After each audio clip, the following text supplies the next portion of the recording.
Hello दोस्तों, आज हम पढ़ेंगे विलियम रुकर्ट का एक essay literature and ecology and experiment in ecocriticism. ये काफ़ी इंटरेस्टिंग एसे है, लेकिन थोड़ा लंबा भी है, तो आई होप आप ध्यान देंगे जब मैं एक्सप्लेन करूँगा। तो बिना टाइम वेस्ट किए शुरू करते हैं। तो ये जो पेपर है ये एक्चुअली 10 पार्ट्स में डिवाइडेड है। आपको स्क्रीन में दिख रहा होगा 10 पार्ट्स। तो अभी हम पहले पार्ट से शुरू करेंगे, यानी shifting our locus of motivation. तो यहाँ पे स्पीकर एक क्वेश्चन पूछता है, where have we been in literary criticism. ठीक है, हमने काफी सारे क्रिटिकल अप्रोचेस एक्सप्लोर कर दी। आप स्क्रीन में देख लो, जैसे फॉर्मलिज्म, नियो फॉर्मलिज्म, कॉन्टेक्चुअलिज्म और भी बहुत कुछ। ठीक है, हम हर जगह घूम चुके हैं और हर नए नए चीज देख चुके हैं।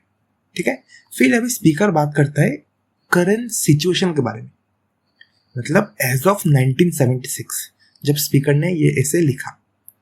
देखो, इतने सारे ग्रेट थ्योरीज ऑलरेडी एग्जिस्ट करते हैं कि नए थ्योरीज जल्दी बॉर्न होते हैं और स्प्रेड होते हैं और फिर बहुत जल्दी ही आउटडेटेड भी हो जाते हैं। अगर तुम बिगिनिंग में ही उन थ्योरीज में ज्वाइन नहीं कर पाते तो तुम ट्रेंड मिस कर देते हो। इससे ना एक बहुत ही अजीब सी सिचुएशन बनती है। कैसी सिचुएशन? एक बहुत ही बड़ा स्टोर हाउस बन चुका है एग्जिस्टिंग मेथड का, और नए थ्योरीज इतनी जल्दी बुरे हो जाते हैं कि कभी कभी डेवलप होने से पहले ही मेथड्स एक्सपायर हो जाते हैं। समझ गए? आई होप समझ गए। तो फिर स्पीकर बात करते हैं 2 टाइप्स ऑफ क्रिटिक्स के बारे में।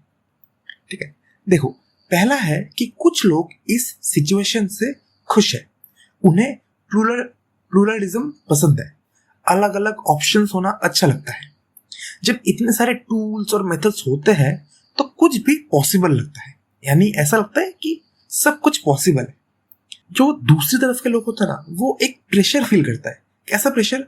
कि उन्हें अपना काम को यूनिक बनाना पड़ेगा, एलिगेंट बनाना पड़ेगा, फिर कॉम्प्लेक्स बनाना पड़ेगा, इंटेलेक्चुअल बनाना पड़ेगा। आप समझ रहे हो? मतलब आपको अगर स्टैंड आउट करना है उस फील्ड में तो आपको एक प्रेशर रहता है कि मुझे अलग बनाना होगा, कुछ यूनिक बनाना होगा ताकि लोगों को मजा आए। तो ऑथर वार्न करते हैं। किस विषय पे वार्न करते हैं? ऑथर कहते हैं न्यूनेस के पीछे मत भागो सिर्फ दिखाने के लिए। मतलब लिटरेरी क्रिटिसिज्म को कोई कार कंपनी मत बनाओ जहां हर साल नए मॉडल्स बस इसलिए आते हैं क्योंकि मतलब बस लोगों को दिखाना है। बेहतर होने की कोई गारंटी नहीं होती, बस लोगों को दिखाने के लिए नए मॉडल्स बनाते हैं। तो लिटरेरी क्रिटिसिज्म को ऐसा नहीं होना चाहिए। हमारा गोल, यानी हमारा जो एम होना चाहिए, वो दूसरों को हराना या अपनी आइडियाज बेचना नहीं होना चाहिए। तो अभी एक सवाल आप पूछोगे, तो फिर हमारा गोल होना क्या चाहिए? What should be our goal instead? Author कहते हैं चलो हम अपना फोकस शिफ्ट करें, न्यूनेस, एलिगेंस से हटकर किसी डीपर चीज की तरफ, यानी प्रिंसिपल ऑफ रेलेवेंस। ऐसा कुछ जो रियल वर्ल्ड के लिए मीनिंगफुल हो। ठीक है, तो राइटर कुछ प्रपोज करते हैं।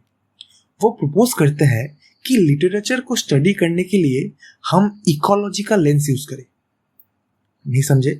आप स्क्रीन पे देखिए। इकोलॉजी देखो, इकोलॉजी मतलब क्या है? इकोलॉजी मतलब है science of relationships between life forms and environment. ठीक है, आई थिंक या आपको पता होगा इकोलॉजी का मतलब। एक सवाल आप ये पूछोगे, लेकिन व्हाई इकोलॉजी? क्योंकि ये सबसे ज्यादा रेलिवेंट सब्जेक्ट है हमारे आज के टाइम के लिए एंड इनफैक्ट फ्यूचर वर्ल्ड को समझने के लिए। ओके, देखो अभी आगे आगे आपको और समझ में आएगा। तो उसका जो न्यू डायरेक्शन है वो है इकोलॉजिकल पोएटिक्स। वो एक्सप्लोर करना चाहते हैं इकोलॉजी ऑफ लिटरेचर, मतलब टेक्स्ट इन्वायरमेंट से कैसे कनेक्टेड है। तो वो एक नई फॉर्म ऑफ क्रिटिसिज्म बनाता है। क्या है उसका नाम? Ecological poetics. वो इस अप्रोच को अप्लाई करेंगे। कहाँ पे अप्लाई करेंगे? रीडिंग में, टीचिंग में और राइटिंग अबाउट लिटरेचर। ठीक है, तो वो ना थोड़ा सा मतलब किनेथ बुक से इंस्पायर्ड है। बुक ने एक बात कही थी, बात है पर्सपेक्टिव बाय इनकॉग्निटी। आप स्क्रीन में देख लो। मतलब फेमिलियर चीजों को अनयूजुअल तरीके से देखना ताकि नए इंसाइट मिले। मतलब फॉर एग्जाम्पल आपके पास सोचो कोई भी एक चीज जो आप रेगुलरली देखते हो, जब आप उसे एक नए तरीके से देखोगे तो आपको उसके ऊपर कुछ नए इंसाइट्स मिलेंगे, कुछ नए इंफॉर्मेशन मिलेंगे। तो हमारा ऑथर इसी के ऊपर थोड़ा सा इंस्पायर्ड था, तो ऑथर इसी आइडिया को एडॉप्ट करते हैं अपने इकोलॉजिकल अप्रोच के लिए। ओके, ये था पहला पार्ट। दूसरे पार्ट पे चलते हैं, यानी लिटरेचर एंड बायोस्फीयर। तो देखो इस पार्ट का मेन आइडिया क्या है। राइटर इकोलॉजी को लिटरेरी स्टडीज के साथ जोड़ रहा है और एक नए फील्ड का आइडिया दे रहा है जिसे वो लिटरेरी इकोलॉजी कहते हैं। ठीक है, तो अगर आप फिर से इजीली समझ जाओ कि ये लिटरेरी इकोलॉजी है क्या। देखो, राइटर अपने काम को human ecology, specifically literary ecology में एक कंट्रीब्यूशन के रूप में देखते हैं। आप स्क्रीन पे देख लो, लाइंस पढ़ो तो आप समझ जाओगे। वो बायोलॉजिकल इकोलॉजी के काफी आइडियाज यूज करते हैं, लेकिन उन्हें लिटरेचर के लिए ट्रांसफॉर्म कर देते हैं। ओके, आगे चलते हैं, आपको धीरे धीरे समझ में आएगा। देखो, इकोलॉजी में सेंट्रल प्रॉब्लम क्या है। इकोलॉजिस्ट एक टेंशन लेते हैं। क्या टेंशन? कि ह्यूमंस अगर नेचर को डिस्ट्रॉय करेंगे तो अपने आप को भी डिस्ट्रॉय कर देंगे, क्योंकि ह्यूमंस भी तो नेचर का पार्ट ही है ना दोस्तों। तो इस प्रॉब्लम को कहा जाता है द सेल्फ डिस्ट्रक्टिव और सुसाइडल मोटिव। मतलब अगर हम नेचर के अगेंस्ट काम करते हैं तो हम खुद को भी नुकसान पहुंचा रहे हैं। आप समझ गए? आई होप आप समझ गए। ठीक है, तो इकोलॉजिस्ट ना एक बहुत ही इंपॉर्टेंट, एक बहुत ही बड़ा क्वेश्चन पूछते हैं। क्या क्वेश्चन पूछते हैं? कैसे ह्यूमंस और नेचर एक साथ रह सकते हैं, मिलके काम कर सकते हैं और साथ में कैसे ग्रो कर सकते हैं इन द बायोस्फीयर। ओके, आप स्क्रीन पे देख लो, आप समझ जाओगे। तो अभी हम बात करेंगे कि इकोलॉजिस्ट ने क्या करने का कोशिश किया। देखो, कुछ इकोलॉजिस्ट है जैसे Aldo, Ian, Barry Commoner, Garrett Hardin, इन सब ने इकोलॉजिकल विजन्स बनाए और उन विजन्स को रियल प्लान्स में कन्वर्ट किया, जैसे कि social programmes, economic politics, political strategies और इंडिविजुअल बिहेवियर्स। ओके, मतलब उन्होंने अप्लाई करने का कोशिश किया, ऑफ कोर्स किया, लेकिन यहाँ पे एक कॉन्फ्लिक्ट है। इकोलॉजी ना दोस्तों, इकोलॉजी चैलेंज करता है एग्जिस्टिंग सिस्टम को। कौन सिस्टम का नाम है कंटिन्यूड ग्रोथ इकोनॉमी। इकोनॉमी मतलब पैसा, आप समझ रहे हो। ये सिस्टम कहता है हमेशा ग्रो करो ग्रो करो ग्रो करो। मतलब ये जो कंटिन्यूड ग्रोथ इकोनॉमी है, ये सिस्टम क्या कहता है कि तुम बस ग्रो करते रहो। लेकिन इकोलॉजिस्ट क्या कहते हैं? इकोलॉजिस्ट कहते हैं ये डेंजरस है। इकोलॉजिस्ट किस चीज पे सपोर्ट करते हैं? इकोलॉजिस्ट सपोर्ट करते हैं एक स्टेडी या सुइटेबल इकोनॉमी को। ठीक है, ऐसी ग्रोथ जो नेचर को हार्म ना करे। ओके, आई होप आप समझ गए यहाँ तक थोड़ा सा। तो आपके मन में एक बहुत ही इंपॉर्टेंट सवाल आना चाहिए, या आ रहा होगा अब तक। Why does this matter for literature? मतलब हम लिटरेचर में ये क्यों पढ़ रहे हैं? शायद लगे कि इसका लिटरेचर के साथ कोई लेना देना है नहीं, लेकिन राइटर कहते हैं कि इकोलॉजी और लिटरेचर डीपली कनेक्टेड है। कैसे कनेक्टेड है अभी हम आगे जानेंगे धीरे धीरे। जो एक मेन इकोलॉजिकल प्रिंसिपल है वो क्या है? एक्चुअली वो बेरी कॉमनर ने कहा था, everything is connected to everything else. ये है एक्चुअली इकोलॉजी का फर्स्ट लॉ, और ये लॉ अप्लाई होता है नेचर पर और अब लिटरेरी स्टडीज पर भी अप्लाई होता है।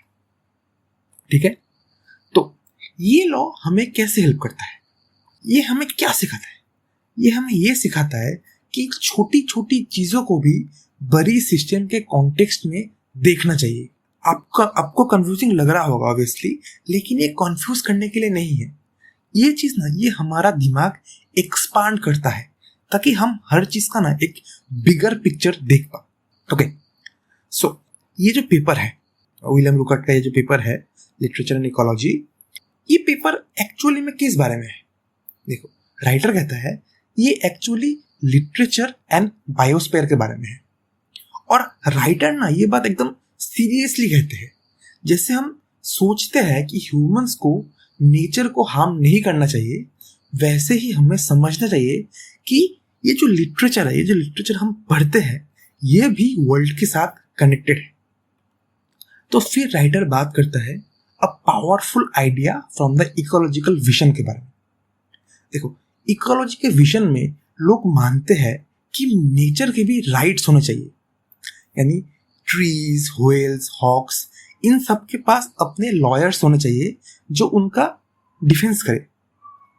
आपको ये सुनने में थोड़ा फनी लग रहा होगा, हाँ, ये सुनने में थोड़ा फनी या सरप्राइजिंग लग सकता है, लेकिन ये दिखाता है कि इकोलॉजी जो है ना दोस्तों, इकोलॉजी जो स्टडी है, ये सिर्फ साइंस नहीं है, ये एक्चुअली फेयरनेस है, ताकि सबको इक्वालिटी का राइट मिले। ये एक्चुअली एक फेयरनेस का विजन है जो डीपली इन्फ्लुएंस कर सकता है कि हम कैसे सोचते हैं, लिखते हैं और लिटरेचर को पढ़ते हैं। तो नेक्स्ट टॉपिक है energy pathways which sustain life. इसका मेन आइडिया क्या है?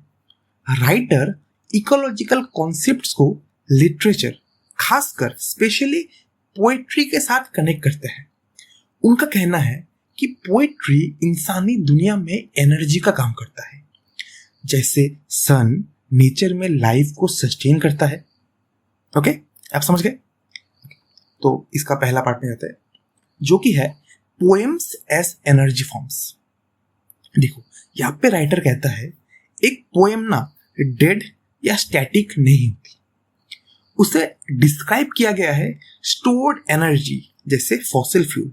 मतलब यहाँ पे आपको थोड़ा सा समझने वाला बात है। यहाँ पे पोएम को एक फॉसिल फ्यूल के साथ कंपेयर किया गया है, मतलब सिमिलरिटी दिखाया गया है काइंड ऑफ, ठीक है। उसमें फॉर्मल टर्बुलेंस होती है, मतलब मोशन होता है, इमोशन होता है और फोर्स से भी भरा हुआ होता है, ठीक है। तो राइटर कहता है कि पोएम एक लिविंग चीज है जो क्रिएटिविटी और मीनिंग के फ्लो में एक्टिवली घूमती है। देखो, जैसे प्लांट्स सनलाइट यूज करते हैं, वैसे ही ह्यूमंस पोएम और इमेजिनेशन से अपनी इमोशनल और इंटेलेक्चुअल लाइफ को नरिश करते हैं। ओके, तो हम फिर से एक बार अच्छे से पोएम्स और फॉसिल फ्यूल्स का डिफरेंस समझ लेते हैं। देखो, फॉसिल फ्यूल्स एक बार यूज होता है और खत्म हो जाता है, लेकिन पोएम्स लैंग्वेज और इमेजिनेशन से आते हैं और बार बार यूज हो सकता है बिना खत्म हुए। ओके, समझ गए? Energy transfer in literature. देखो, पोएट्री को पढ़ना, सीखना या उस पर डिस्कशन करना, ये सब उसकी स्टोर्ड एनर्जी को ह्यूमन कम्युनिटी में रिलीज करता है। मतलब पोएम में जो स्टोर्ड एनर्जी था वो ह्यूमन कम्युनिटी में रिलीज हो रहा है। नेचर में सोलर एनर्जी जो है वो एक ही डायरेक्शन में फ्लो करती है, यूज होती है और स्टोर होती है और फिर लूज हो जाती है, यानी सोलर एनर्जी लूज हो जाता है। लेकिन लिटरेचर में एनर्जी रिसाइकिल होती है, एक बार यूज होने के बाद भी लूज नहीं होती। एक पोएम बार बार भरी जा सकती है, समझा जा सकती है और हर बार नए तरीके से यूज की जा सकती है। मतलब आप समझते हो पोएम को किस नजरिए से दिखाया जा रहा है यहाँ पे। तो अभी हम नेक्स्ट टॉपिक पे चलते हैं जो कि है the human energy system is different. देखो, बायोलॉजिकल वर्ल्ड में सूरज एक ही होता है और एनर्जी फ्लो का डायरेक्शन एक ही होता है, लेकिन ह्यूमन वर्ल्ड में बहुत सारे सूरज होते हैं, बहुत सारे सन्स होते हैं। सन्स को यहाँ पे किसके साथ रिफर किया गया है? आप स्क्रीन पे देखो, पोइट्री के साथ, म्यूजिक के साथ और पेंटिंग के साथ। मतलब इन सबको एज अ सन देखा जाता है, पोइट्री, म्यूजिक और पेंटिंग। मतलब मल्टीपल जगह से एनर्जी फ्लो हो रहा है, ठीक है। तो यहाँ पे कहा जाता है कि ये जो क्रिएटिव इमेजिनेशन है ना, जो पोइट्री, म्यूजिक, पेंटिंग है एटसेट्रा, ये इंसानी जिंदगी का सन है। इसीलिए लिटरेचर एक रिन्यूएबल एनर्जी का सोर्स है जो ह्यूमन लाइफ और कम्युनिटी को सपोर्ट करता है। ओके, समझ गए? आगे बढ़ते हैं, नेक्स्ट टॉपिक पे चलते हैं जो कि है connection between literature and biosphere. देखो, हमें ना, मतलब राइटर कहता है कि हमें वेज ढूंढने चाहिए जिसमें हम लिटरेचर से आई एनर्जी का यूज नेचर को सपोर्ट या प्रोटेक्ट करने के लिए करें। आप समझ गए? मतलब राइटर कहता है कि ये जो लिटरेचर से हमें एनर्जी मिलता है उसका यूज हम नेचर को प्रोटेक्ट करने के लिए करें। सिर्फ इकोनॉमिक या साइंटिफिक सोल्यूशन से नहीं, क्रिएटिव सोल्यूशन से भी इकोलॉजिकल प्रॉब्लम का समाधान हो सकता है। ओके, आगे चलते हैं और समझते हैं इसके बारे में। देखो, पोएट्री में एनर्जी फ्लो कैसे होता है इसके बारे में स्पीकर थोड़ा बताते हैं। देखो, पोएट अपनी क्रिएटिव एनर्जी पोएम में डालता है, रीडर उस एनर्जी को रिसीव करता है। टीचिंग के टाइम में वो एनर्जी और ज्यादा लोगों तक पहुंचती है, क्लासरूम में या किसी कम्युनिटी में। ये इंसान के अंदर के हंगर को सेटिस्फाई करता है, चाहे वो वर्ड हंगर हो या इमोशनल। ओके, मतलब इंसान के अंदर का जो हंगर है उसे सेटिस्फाई कर रहा है। ठीक है, तो फिर अभी हम बात करते हैं changing how we read poems. देखो, पोएम्स को एक डेड ऑब्जेक्ट जैसा ट्रीट करने के बजाय या एक एनिमी जिसे डिकोड करना चाहिए, हमें ऐसा, मतलब पोएम्स को हमें ऐसे नहीं पढ़ना चाहिए कि हमें उसे बस डिकोड करना है। हमें पोएम्स को एक लिविंग एनर्जी सिस्टम के रूप में देखना चाहिए। ये एनर्जी फ्लो कम्युनिटी बिल्डिंग और इकोसिस्टम्स के मॉडल्स हैं। ओके, आप स्क्रीन में पढ़ लो, आप समझ जाओगे इजीली। देखो, फर्स्ट लॉ ऑफ इकोलॉजी वापस से यहाँ पे अप्लाई होता है। देखो, क्या कहता है first law? Everything is connected to everything else. और ये पोएम्स पर भी अप्लाई होता है। देखो, जैसे नेचर में सब कुछ कनेक्टेड है, वैसे ही पोएम्स भी एक इंटरैक्टिव फील्ड का हिस्सा है, एक वेब ऑफ कनेक्शंस। ओके, समझ गए? आगे बढ़ते हैं। Classroom as an energy centre. देखो, जब लोग मिलकर लिटरेचर पढ़ते हैं और डिस्कस करते हैं तो सिर्फ ये एक टू वे एनर्जी एक्सचेंज नहीं होता, ये एक मल्टी डायरेक्शनल होता है। देखो, पोएम पर्सन के पास जा रहा है, पर्सन से दूसरे पर्सन की तरफ जा रहा है और दूसरे पर्सन से वापस पोएम की तरफ आ रहा है। इससे एनर्जी मल्टीप्लाई होता है और क्रिएटिविटी और कम्युनिटी दोनों फ्लरिश करते हैं। ठीक है, तो फिर हम बात करेंगे ट्रू मोटिव्स ऑफ लिटरेचर। देखो, लिटरेचर का असली जो मकसद है, असली जो एम, वो सिर्फ प्लेजर या ट्रूथ नहीं होता, बल्कि ज्यादा गहरा मकसद होता है। क्या होता है वो मकसद? क्रिएटिविटी और community building. Okay, I hope आप यहां तक समझ गए। अभी आगे वाले नेक्स्ट टॉपिक पे चलते हैं, जो कि है पोएम्स एज ग्रीन प्लांट्स। देखो, एक इकोलॉजिस्ट है लैन मैकहाग, आप स्क्रीन पे देख लो उसका नाम। तो उनका एक इकोलॉजिकल व्यू है। तो सबसे पहले लैन मैकहाग है कौन?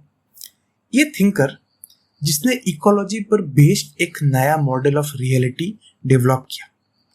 क्या मॉडल? उसका मेन आइडिया क्या था? देखो, वर्ल्ड और इवोल्यूशन को एक क्रिएटिव प्रोसेस के रूप में देखना चाहिए। ये था उनका मेन आइडिया।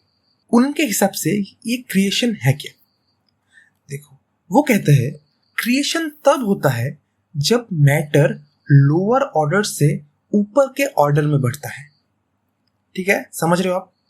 लेकिन पूछता है नेचर में ये कैसे होता है? देखो, जब सन से आई एनर्जी को लूज होने से पहले ट्रैप कर लिया जाता है या कैप्चर कर लिया जाता है, तब ये नेचर में काम करता है। मतलब लोअर मैटर से लोअर ऑर्डर से अपर ऑर्डर तक जाना। ओके, आप स्क्रीन पे देख लो, आप समझ जाओगे, एक बार रीड कर लो। फिर बात करते हैं speaker the concept of entropy and negentropy. देखो, एंट्रोपी का मतलब क्या है? साइंस के हिसाब से एंट्रोपी एक ऐसा प्रोसेस है जहां एनर्जी ब्रेक हो जाती है और रैंडमली डिस्पर्स हो जाती है, मतलब बिखर जाती है और ज्यादा यूजफुल नहीं होता ये चीज। और अभी हम बात करते हैं नेगेंट्रोपी के बारे में। देखो, मैकहाग एक नया शब्द इंट्रोड्यूस करता है जो कि है नेगेंट्रोपी, यानी एंट्रोपी का ऑपोजिट। इसका मतलब है एनर्जी को वेस्ट होने से बचाना और उससे क्रिएटिव प्रोसेस के लिए, क्रिएटिव पर्पस के लिए यूज करना। एग्जाम्पल देता हूं। देखो, ग्रीन प्लांट्स फोटोसिंथेसिस के थ्रू सन की एनर्जी को ट्रैप करते हैं, ओके, आपको पता था ये चीज, आई होप पता था। इसीलिए ग्रीन प्लांट्स को नेचर के सबसे क्रिएटिव ऑर्गेनिजम्स माना जाता है। फिर से बोलता हूँ दोस्तों, ग्रीन प्लांट्स को नेचर का सबसे क्रिएटिव ऑर्गेनिज्म माना जाता है। लेकिन क्यों माना जाता है? क्योंकि ग्रीन प्लांट्स फोटोसिंथेसिस करते हैं। कैसे करते हैं? सन के एनर्जी को ट्रैप करके। ठीक है, ओके। तो यहाँ पे जो स्पीकर है वो बताता है कि पोएम्स भी यही काम करता है, मतलब पोएम्स भी ग्रीन प्लांट जैसे ही काम करता है। देखो, जैसे ग्रीन प्लांट्स एनर्जी को ट्रैप करते हैं, वैसे ही पोएम्स भी क्रिएटिव एनर्जी को ट्रैप करते हैं। ये क्रिएटिव एनर्जी कहाँ से आता है? ये क्रिएटिव एनर्जी पोएट से आता है। आप स्क्रीन पे पढ़ लो एक बार। तो ये जो एनर्जी है जो पोएट से आता है, ये एनर्जी लूज होने से बचती है। क्यों? क्योंकि एक पोएम में स्टोर्ड है और इंसान के अंडरस्टैंडिंग, इमोशन और इमेजिनेशन को हायर ऑर्डर तक ले जाती है। मैंने आपको कुछ सेकंड पहले ही बता था कि लोअर ऑर्डर से जब हायर ऑर्डर में जाता है तभी होता है इवोल्यूशन, आई मीन क्रिएटिविटी। ठीक है, समझ गए? ओके, आगे बढ़ते हैं। देखो, पोएम्स हेल्प करते हैं, किस में हेल्प करते हैं? To create creativity and community. Poems सिर्फ आइडियाज एक्सप्रेस नहीं करती, बल्कि दूसरों में क्रिएटिविटी इंस्पायर करती है। उन लोगों के बीच कनेक्शन या कम्युनिटी बिल्ड करती है जो उन पोएम्स को पढ़ते हैं, स्टडी करते हैं या सीखते हैं। ओके, तो एक सवाल आता है कि क्लासरूम में पोएट्री पढ़ाना इतना इंपॉर्टेंट क्यों है? देखो, क्लासरूम एक ऐसी जगह है जहां पोएम की जो स्टोर्ड एनर्जी है, पोएम के अंदर जो स्टोर्ड एनर्जी है वो रिलीज होती है और मैटर को हायर लेवल तक ले जाने का प्रोसेस चलता रहता है। ठीक है, तो जो बेस्ट टीचर्स है ना, जो अच्छे टीचर्स है, वो बेस्ट इकोलॉजिस्ट है उन क्लासरूम्स का। देखो, वो टीचर्स जो सबसे ज्यादा क्रिएटिव एनर्जी जनरेट और शेयर करते हैं, वो क्लासरूम को एक ट्रू इंटरैक्टिव फील्ड की तरह ट्रीट करते हैं जहां एनर्जी हर डायरेक्शन में फ्लो करती है। ओके, समझ गए? आगे बढ़ते हैं फिर से। नेक्स्ट टॉपिक है द रिमोर्सलेस इनएविटेबलनेस ऑफ थिंग्स। यहाँ पे क्वेश्चन है, what does ecology deal with? देखो, एक थिंकर है, वापस से नाम है ई ओडुम। आप स्क्रीन पे देख लो उनका नाम। तो ओडुम के हिसाब से इकोलॉजी हमेशा कुछ चीजों पर फोकस करती है, जैसे कि population, communities, ecosystem, biosphere. Ecology study करती है कि सब कुछ एक दूसरे से कैसे कनेक्ट है। जैसे कॉमनर का फर्स्ट लॉ मैंने बहुत बार बोला। कौन सा लॉ? फिर से बोलता हूं, everything is connected to everything else. तो बायोस्फीयर क्या है? बायोस्फीयर या इकोस्फीयर कह सकते हो इसे। देखो, जमीन के आउटर लेयर पर लाइफ ने अपने लिए जो घर बनाया है उसे बायोस्फीयर कहते हैं। ये एक म्यूचुअल डिपेंडेंस वाला सिस्टम है। हर लाइफ प्रोसेस दूसरे को सपोर्ट करता है। आपको पता होगा फूड चेन। अर्थ की सभी लाइफ सिस्टम्स एक इंटरकनेक्टेड तरीके से डेवलप होता है। ओके, आप एक बार स्क्रीन पर रीड कर लो। आगे बढ़ते हैं। What happens if we ignore pollution and ecology? देखो, अगर हम इग्नोर कर देते हैं ओशन, देखो अगर हम इस बात को इग्नोर कर दे कि ओशंस पोल्यूट होते हैं या हम कुछ भी जलाए, पोल्यूशन करे और अगर सब कुछ मतलब गंदा कर दे, तो वो इन्वायरमेंट खत्म हो सकता है जहां हम लिखते हैं, पढ़ते हैं और सीखते हैं। सारे creative processes including human creativity खत्म हो सकती है। ठीक है, तो ह्यूमंस को क्या सीखना चाहिए? हाँ, देखो, हम लोगों को सीखना चाहिए कि बायोस्फीयर कितनी डिस्ट्रक्शन टॉलरेट कर सकती है और कैसे उसे क्रिएटिवली मैनेज किया जा सकता है। समझ रहे हो दोस्तों? आगे बढ़ते हैं। देखो, लेकिन मैगर्क और दूसरे थिंकर्स के हिसाब से हमारे पास ना तो विजन है और ना ही प्रॉपर नॉलेज, और टाइम भी ज्यादा नहीं बचा है इन सबको सीखने का। ओके, समझ गए? आगे बढ़ते हैं। तो राइटर फिर से कहता है कि ये इसे राइटर ने क्यों लिखा है। राइटर कहता है ये जो अर्जेंसी है, जो जो कि मैंने अभी बोला कि तो वक्त नहीं है, इस अर्जेंसी ने राइटर को लिखने के लिए मोटिवेट किया। वो एक्सप्लोर करना चाहते थे कि लिटरेचर कैसे हेल्प कर सकती है। किस विषय में हेल्प कर सकती है? बायोस्फीयर को प्यूरिफाई करने में, डैमेज से रिकवर करने में, और अर्थ के सिस्टम्स को हील करने में। ठीक है, तो अभी राइटर बताता है कि राइटर का जो खुद का थिंकिंग है वो कैसे इवॉल्व हुआ। देखो, 8 साल पहले राइटर का फोकस था 5th डायमेंशन पर, एक प्योर स्पिरिचुअल रेम जहां लिटरेचर से पहुंच सकते हैं।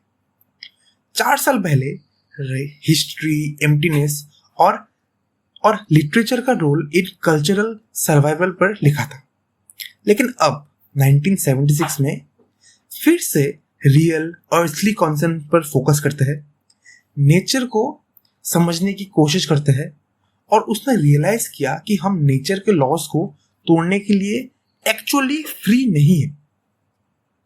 ठीक है, आप एक बार स्क्रीन पे पढ़ लो। देखो, तो अभी हम पढ़ेंगे ecologist view of humans, a tragedy. देखो, बिल्कुल ग्रीक या शेक्सपियरियन ट्रेजेडी की तरह ह्यूमन जो है ना, वो इग्नोरेंस में एक्ट करती है, नेचर के लॉज को वायोलेट करता है और कॉन्सिक्वेंसेस फेस करता है, कभी कभी डेविएशन से भी ज्यादा खतरनाक कॉन्सिक्वेंसेस। तो ह्यूमंस में जो ट्रेजिक फ्लॉ है वो है कि ह्यूमंस सिर्फ अपने बारे में सोचते हैं, एंथ्रोपोसेंट्रिक जिसका नाम है, और ह्यूमंस ना नेचर को कॉन्कर, कंट्रोल या एक्सप्लॉइट करने की कोशिश करते हैं। ओके, आगे बढ़ते हैं, नेक्स्ट बढ़ते हैं, इकोलॉजिकल नाइटमेयर। देखो, जैसे बर्नर का नॉवेल है द शिप लुकअप में दिखाया गया है, अर्थ बहुत ज्यादा ओवर पॉपुलेटेड है, ऑलमोस्ट टोटली पॉल्यूटेड है और कंप्लीटली ह्यूमनाइज हो चुकी है। मतलब अनटच्ड नेचर बची ही नहीं है। और ठीक है, अगर पॉपुलेशन हर साल सिर्फ 2% बढ़े तो 615 सालों में सारी लैंड पर सिर्फ स्टैंडिंग रूम बचा होगा। मतलब समझ रहे हो, सिर्फ खड़ा होने का जगह बचा होगा एक इंसान के लिए। ठीक है, तो फिर अब स्पीकर बताते हैं कि हमें कैसे रिएक्ट नहीं करना चाहिए। देखो, इस इकोलॉजिकल डिजास्टर को सिर्फ सिंबॉलिक आइडिया या ट्रेजेडी जैसा समझने से नहीं होगा। ये हमें स्मार्ट फील करता है ऑब्वियसली, लेकिन ये कोई रियल एक्शन नहीं होता। तो हमें क्या करना चाहिए? हमें लिटरेचर को सिर्फ सोचने के मॉडल के रूप में नहीं, बल्कि एक्शन के मॉडल में रूप में यूज करना चाहिए। और अर्जेंसी और डेंजर को भी समझना पड़ेगा। सिर्फ डिस्कशन से नहीं होगा, एक्चुअली में कुछ स्टेप्स लेना पड़ेगा। ठीक है, तो लैंड में घर का फिर से बात करता है। देखो, हर इंसान पूरी बायोस्फीयर के लिए रिस्पॉन्सिबल है और हर इंसान को क्रिएटिव और कोऑपरेटिव तरीके से एक्ट करना चाहिए। ओके, आगे बढ़ते हैं। फिर आता है our role as literature people. देखो, एज लिटरेचर पीपल हम हमेशा डीप क्वेश्चंस पूछते हैं, लिटरेचर, सोसाइटी, लैंग्वेज और हिस्ट्री के बारे में। लेकिन मैगर के आइडियाज इतने रेडिकल है कि कभी कभी ना उनके आइडियाज समझना भी मुश्किल होता है। ठीक है, हम ना अभी एक बहुत ही बड़ा क्वेश्चन फेस करते हैं as readers, as critics, as teachers. हम एक बहुत बड़ा क्वेश्चन फेस करते हैं। कौन सा क्वेश्चन? हम प्लेनेट के रिस्पॉन्सिव स्टूअर्ड्स कैसे बन सकते हैं, लिटरेचर को बायोस्फीयर से कैसे कनेक्ट कर सकते हैं, और हमें कौन से क्वेश्चंस पूछने चाहिए। ठीक है, देखो, ये क्वेश्चंस ओवरवेलमिंग लगते हैं और हमें छोटा या बेकार फील तक करा सकते हैं, लेकिन ये क्वेश्चंस जरूरी है। तो सॉल्यूशन क्या है? सॉल्यूशन ये है कि शुरू करो वही से जहां हम हमेशा करते हैं। पोएट्स की तरफ रुक करो और फिर इकोलॉजिस्ट की तरफ भी रुक करो, और बिल्ड करो इकोलॉजिकल पोएटिक्स, एक इकोलॉजिकल विजन जो चैलेंज करे और ट्रांसफॉर्म करे। किसको ट्रांसफॉर्म करे? पॉलिटिकल सिस्टम्स को, सोशल नॉर्म्स को, इकोनॉमिक मॉडल्स को और टेक्नोलॉजिकल आइडियोलॉजीज को। ठीक है, अभी राइटर भी कुछ रियलाइज करता है एंड में, ये जो क्राइसिस है ना दोस्तों, ये ग्लोबल है। अर्थ का कोई भी हिस्सा अभी करंटली ह्यूमन के इन्फ्लुएंस से अनटच्ड नहीं है। ये इन्फ्लुएंस अब प्लैनेटरी सिस्टम तक और इवन यूनिवर्स तक फैल रहा है। ओके, समझ गए? आगे बढ़ते हैं नेक्स्ट टॉपिक, जो कि है द सेंट्रल पैराडॉक्स। ओके, तो स्टार्टिंग पॉइंट क्या है? राइटर ये सजेस्ट करता है कि हमें शुरुआत पोएट्स और लिटरेरी क्रिएटर्स से करनी चाहिए। ओके, मकसद है कि पोएट्री को इकोलॉजी से जोड़ा जाए और एक नया कॉन्सेप्ट बनाया जाए जिसे कहा गया है जेनरेटिव पोएटिक्स, जैसे एक क्रिएटिव लिटरेरी अप्रोच जो इकोलॉजिकल अवेयरनेस में रूटेड हो। समझ गए? आप एक बार स्क्रीन में टेक्स्ट पढ़ लो। देखो, फिर आता है not just borrowing ecological ideas. देखो, राइटर ना सिर्फ ये नहीं चाहता कि हम इकोलॉजी को लिटरेचर पर एक लेंस की तरह लगा दे, बल्कि राइटर चाहता है कि हम लिटरेचर को एक इकोलॉजिकल विजन के अंदर देखें, और ये इस तरह से करे कि कोई ना तो इकोलॉजी को लिमिट करे और ना ही लिटरेचर को सिर्फ मोरल प्रीचिंग या सिंपल लेसन्स तक सीमित करे। कुछ एग्जाम्पल देता हूं अमेरिकन लिटरेचर से। नेचर और लिटरेचर का ये कनेक्शन ना नया नहीं है, ये ऑलरेडी काफी सेंट्रल रहा है कुछ क्लासिकल अमेरिकन ऑथर के काम से। जैसे आप स्क्रीन पे राइटर्स का नाम देख लो, कुछ फेमस नेम्स जैसे Walt Whitman, Henry David Thoreau और भी कुछ राइटर्स का नाम है। देखो, इनके नाम एक ट्रांसेंडल विजन का हिस्सा था, एक ऐसी बिलीफ सिस्टम जिसमें नेचर, इंडिविजुअल और यूनिवर्सल स्पिरिचुअली कनेक्टेड होते हैं। ओके, समझ गए? आगे बढ़ते हैं। अभी हम जानेंगे बैरी कॉमनर का भी। कॉमनर जो एक इकोलॉजिस्ट है, वो कहते हैं जो कॉम्प्लेक्स वेव ऑफ लाइफ है और ह्यूमन बींग्स का उसमें क्या रोल है, ये सब कुछ क्लियरली और ब्यूटीफुली दिखाई देता है। कहाँ पे दिखाई देता है? वाल्ट व्हिटमैन के पोएम्स में, मेवली के मॉबी डिक में और इमर्सन और थोरो के राइटिंग्स में।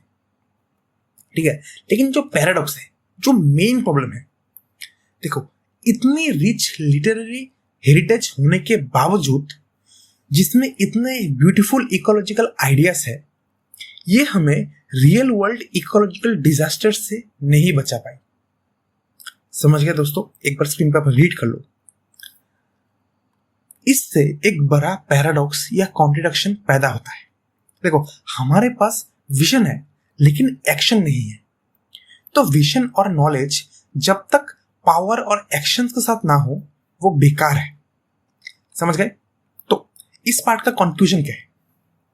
राइटर हमें, खासकर रीडर्स, टीचर्स और क्रिटिक्स ऑफ लिटरेचर को ये रिफ्लेक्ट करने को कह रहा है कि लिटरेचर हमें एक बेटर इकोलॉजिकल विजन दिखा सकती है, लेकिन अगर हम उस विजन को रियल एक्शन से कनेक्ट नहीं कर पाए तो हम प्लेनेट की सच में मदद नहीं कर पाएंगे। ओके, समझ गए? नेक्स्ट पार्ट पे चलते हैं, जो कि है the hardest cruelest realities of our profession. देखो, लिटरेचर और इकोलॉजी जो है ना, इससे राइटर्स कुछ हार्श ट्रूथ का बात करता है। देखो, हम वर्ड के साथ जीते हैं, वर्ड्स के साथ जीते हैं। Okay, we live with words. Literature के प्रोफेशनल्स होने के नाते हम लैंग्वेज की पावर में विश्वास रखते हैं, लेकिन फिर भी हम खुद को पावरलेस महसूस करते हैं। इतनी सारी बातें करने के बावजूद हम इकोलॉजिकल क्राइसिस को बदलने के लिए रियल एक्शन नहीं ले पाते। तो रियल पावर जो है वो कहीं और है। आज के टाइम में एक्चुअल पावर किसके पास है दोस्तों?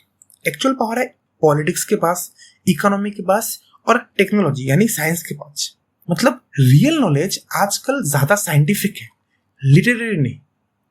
इससे एक टेंशन क्रिएट होता है। कौन सा टेंशन? हम कल्चर और आइडियाज के सेंटर में हैं, लेकिन एक्चुअल सोल्यूशन से बाहर महसूस करते हैं। ओके, समझ गए? आगे बढ़ते हैं। What we keep doing in literature. हम लिटरेचर में क्या करते रहते हैं? इंटेलेक्चुअल आइडियाज घुमाते रहते हैं, थ्योरीज बनाते हैं, इलाइट सर्कल्स में लिखते हैं और पढ़ते हैं, पोएट्री को डिस्कस करके एनर्जाइज महसूस करते हैं। फिर भी अक्सर ये सवाल उठता है, लिटरेरी काम से डाइंग वर्ल्ड में क्या बदल रहा है? मतलब जो लिटरेरी वर्क्स है उससे जो ये वर्ल्ड जो खत्म हो रहा है, इसमें क्या फायदा हो रहा है? देखो, अगर आप इकोलॉजिस्ट को पढ़ो जैसे बैरी कॉमनर, बैरी कॉमनर जैसे इकोलॉजिस्ट की बातें हम पर गहरा असर डालती है। क्यों डालती है? क्योंकि उनकी बातें साइंटिफिक ट्रूथ पर बेस्ड होती है। वो अपने रियल एक्सपीरियंस से बात करते हैं, उनमें एक डीप कमिटमेंट होता है। उनकी कुछ मेन पॉइंट्स है। कौन सी? देखो, पहला है इकोसिस्टम एक कनेक्टेड होल है, कुछ भी कभी फ्री नहीं होता। जो हम नेचर से लेते हैं उसका पेमेंट देना पड़ता है। सिर्फ डिले हो सकता है, तुम ये पेमेंट डिले कर सकते हो लेकिन अवॉइड नहीं कर सकते। हम इतना डिले कर चुके हैं कि इन्वायरमेंटल क्राइसिस अब बहुत ज्यादा अर्जेंट हो गया है। वेल्थ का जो प्रोडक्शन सिस्टम है वो नेचर को डिस्ट्रॉय कर रही है। ये सिस्टम खुद ही खुद को खत्म कर रहा है। आप समझ रहे हो दोस्तों? मॉडर्न सिविलाइजेशन का कोर्स सुसाइडल हो गया है। ह्यूमंस अब नेचुरली नहीं जी रहे। हमने सोशल सिस्टम्स बना रखे हैं जिनके थ्रू हम नेचर को कॉन्क्वर करना चाहते हैं, ना कि उसके साथ जीना चाहते हैं। देखो, ये जो इसे हम पढ़े अब तक, दोस्तों आप लोग क्या समझ रहे हो? दोस्तों यहाँ पे राइटर ना एक काइंड ऑफ प्लीड कर रहे हैं कि तुम कुछ करो नेचर के लिए। Okay, this is not just language, it's real. Writer कहते हैं मेरी सारी लिटरेरी ट्रेनिंग ये कहती है कि ये सिर्फ रेटोरिक नहीं है। इसका मतलब ये सिर्फ ड्रामेटिक लिखाई नहीं है, ये रियल डेंजर है। कोई भी पोइटिक या परसुएसिव लैंग्वेज इस बायोस्फीयर वाइड क्राइसिस को छुपा नहीं सकती। हमें इसे सीरियसली लेना होगा और कुछ करना होगा इसके लिए। So what can literature do? Poet से शुरू करते हैं। राइटर पोएट्स की तरफ देखते हैं क्योंकि पोएट्स हमेशा ये मानते हैं कि उनका काम इंपॉर्टेंट और सीरियस है। पोएट्री एक स्टोर हाउस है क्रिएटिव एनर्जी का, जो कि मैंने आपको अच्छे से समझाया मैंने आपको। लिटरेचर एक जीन पूल का इकोसिस्टम की तरह होती है जो हमेशा रिन्यू होती रहती है, जो कभी खत्म नहीं होती पोएट्स की वजह से। ओके, आगे बढ़ते हैं, समझते हैं। तो नेक्स्ट टॉपिक है the generosity of the poets. देखो, पोएट्स किसे कहा गया है? पोएट्स कहा गया है गिवर्स ऑफ एनर्जी। पोएट्स अपनी एनर्जी फ्रीली देते हैं बिना किसी एक्सपेक्टेशन की। पोएट्री लिखने का एक्ट ही उन्हें उनके लिए सेटिस्फेक्शन देता है। ये क्रिएटिव प्रोसेस जो है वो दुनिया के लिए एक गिफ्ट है। कुछ एग्जांपल्स है, जैसे गैरी स्नाइडर और एड्रिन लिच का, मतलब इनके कुछ वर्क्स में कुछ एग्जांपल दिया गया है। आप स्क्रीन में एक बार देख लो, पॉज करके पढ़ लो। दोनों का एग्जांपल ही है। ओके, आगे बढ़ते हैं। Teaching and critical discourse as forms of symbiosis. देखो, इसमें सेंट्रल आइडिया क्या है? क्रिएटिवनेस एक यूनिवर्सल ट्रेट है। इंसान इस क्वालिटी को सभी लाइफ बीइंग के साथ शेयर करता है। आज के मॉडर्न टाइप में पोएट्री और लिटरेचर को इंसान के क्रिएटिव पावर का प्रूफ माना जाता है। इसीलिए लिटरेचर एक क्रिएटिव एक्ट है, बिल्कुल वैसे ही जैसे नेचुरल प्रोसेसेस बायोस्फीयर में होती है। ओके, अभी देखो, ह्यूमन क्रिएटिविटी के भी दो साइड है। ह्यूमन क्रिएटिविटी को इकोलॉजी के साथ लिंक किया जाता है, तो वो नेचर के साथ हार्मोनी में काम करता है। लेकिन प्रॉब्लम यह है कि अक्सर हमारी क्रिएटिविटी डिस्ट्रक्शन लाती है, हार्मनी नहीं। एग्जाम्पल, केमिस्ट्री, फिजिक्स, यानी बड़े डिस्कवरीज जरूरी है, लेकिन डिस्ट्रक्टिव टूल्स भी बन गए हैं ये डिस्कवरीज।